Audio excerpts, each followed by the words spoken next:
scientifically I know impossible. about a year ago, and I don't want to get you off track, but it's on this point when it really jumped out at me when I don't know what happened to them, if you know who did what, but the Georgia Guidestones got taken out of commission. You already know where I was going. Good. When those stories came out, one of the observatory things they were talking about is these stones have been there for whatever since the 70s or some kind of thing, but they got holes through them. I didn't know they So were even that they got holes. let, You could let me see the let me same tell you, stars the whole time. this hole right here in the center stone, when you look through it, you can see Polaris and all the other stars circle around it. So Okay. we're traveling 4.4 billion miles a year. We're zigzagging back and forth on each side of the sun, 183 million miles, whatever it is. And somehow Polaris stays in there. And the globe excuse is that Polaris is so far away that even though we're traveling 4.4 billion miles a year, every year after year, century after century, there's no parallax. It's so far away that it never moves. Okay, Okay, which is just, give me an analogy for like what would that be like? Would it be like I'm driving in my car, but you there's some kind of got, a monument that's so big I could see it, even though I'm going fast, I could see it for a so long so so time. no. When you're driving your car, the trees that are right on the side of the road are going. They're Right. just whizzing by you. But the trees on top of the mountain, oh, you can stare at that tree for a long time. It's barely moving out of your window. It's very slow. The farther away something is, the slower it moves out of your angular view.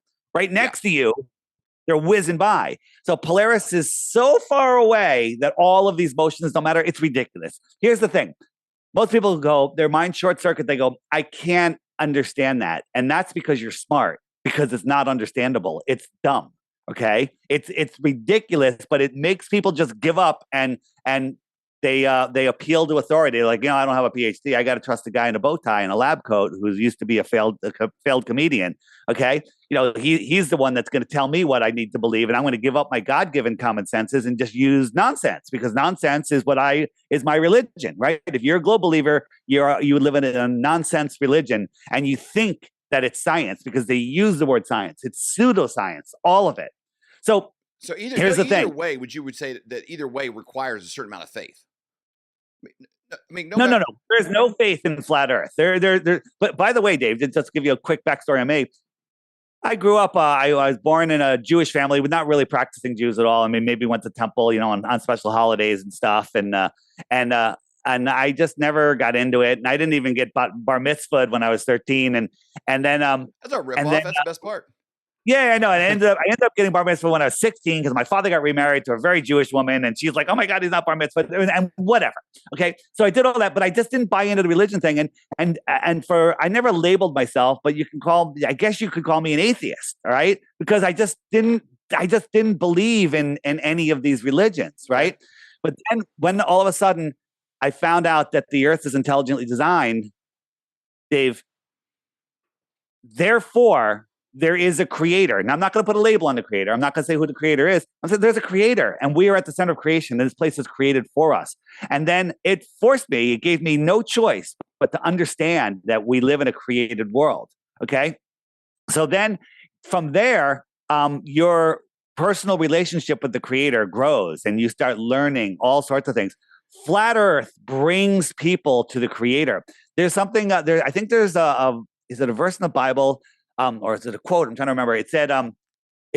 Oh, in the Bible, I forget the verse. It says something to the gist of, once you see my creation, the earth, you can no longer deny my existence. Okay. And that's a fact. Because we live in an intelligently designed world, you have to accept that there's a creator. The people that are running this world, and I call them people, with liberally, because who knows? They're monsters, if you ask me. They hate God, and they don't want us in a situation where we can't deny God. So they keep putting stuff out there that makes us Yeah. doubt God. I mean, you could find God, in this heliocentric world, but you're not honoring the true creation of this world. You're living in a psyop. The globe is the psyop, but they'll tell you that flat Earth is the psyop.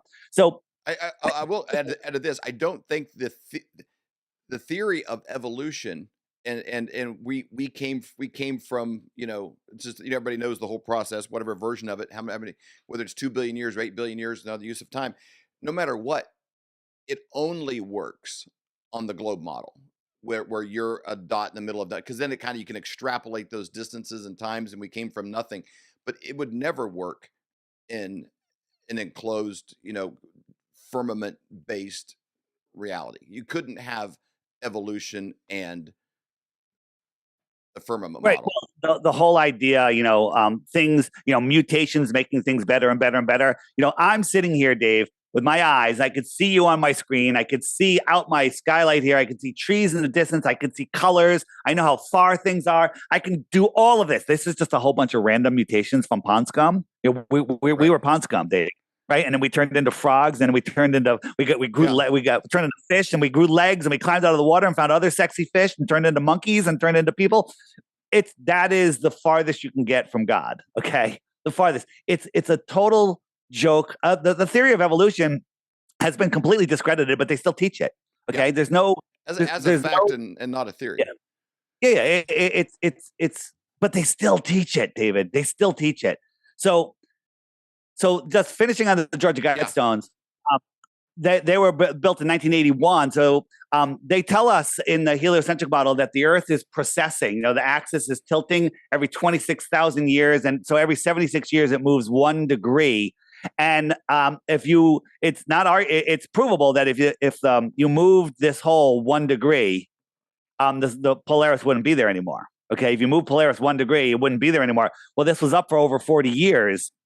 And I'm sorry, if you move it a half a degree, it'll be way out of that circle. Just a half a degree. Well, it was up for 40 years. It was still there.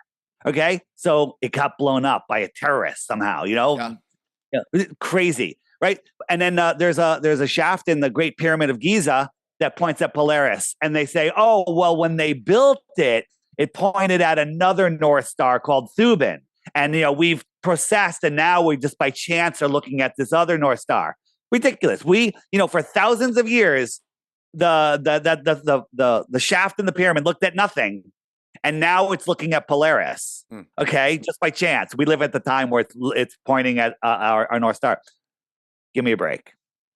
Give me a break. What else is there like that? Because a lot of monuments are built like that. And there's pyramids in South America and Mexico and all over, and they're all aligned to star bodies. And I think sometimes I'm looking at everything, culture and news, everything through the lens of conservative Christian values with a biblical base, and I always kind of use that as my reference to come back to.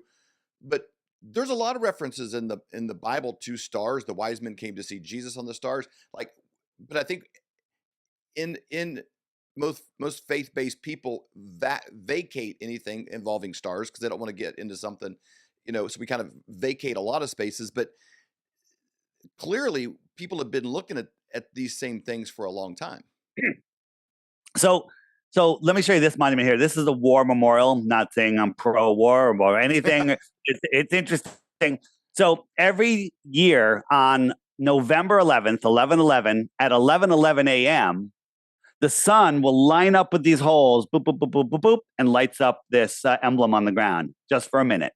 Okay? Once a year. Okay. Every year, without fail, perfectly, more precise than a Rolex watch.